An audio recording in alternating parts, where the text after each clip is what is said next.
ஆனந்த் கோபால் மகிந்திரா 1950 மே 1ஆம் தேதி பிறந்தவர். இந்தியாவின் மிகப்பெரிய தொழில்துறை நிறுவனங்களில் ஒன்றான மகிந்திரா குழுமத்தின் தலைமைத்துவ ஆலோசகர், சேர்மன் எமிரிட்டஸ் ஆவார்.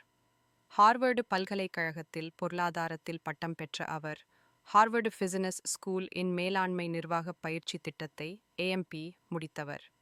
மகிந்திரா குழுமத்தை ஒரு எளிய AFக்கு வர்த்தக நிறுவனத்திலிருந்து உலகளாவிய பல்துறை தொழில் இம்பீரியல் பவர் ஹவுஸாக மாற்றியவர். அவர் தலைமையில் சாங்யாங் மோட்டார்ஸ் போன்ற சர்வதேச நிறுவனங்களை கையகப்படுத்தியதுடன் மகிந்திரா அண்ட் மகிந்திரா SUVக்கள் போன்ற இந்திய பிராண்டுகளையும் உலகம் முழுவதும் பிரபலப்படுத்தினார். ரைஸ் ஃபார் குட் என்ற தத்துவத்தின் கீழ் சுறுசுறுப்பான சமூக பொறுப்புகள், மின்னணு வாகன வளர்ச்சி, கல்வி, பெண்கள் வளர்ச்சி போன்ற துறைகளில் அவர் முக்கிய பங்களிப்பு செய்துள்ளார். நன்னி காலி நான்ஹி காலி திட்டத்தின் மூலம் பெண்கள் கல்விக்கு முத்திரை பதித்துள்ளார். மேலும் மகிந்திரா பார்ட்னர்ஸ் வழியாக இந்திய ஸ்டார்ட் அப்புகளுக்கும் முதலீடு செய்தார்.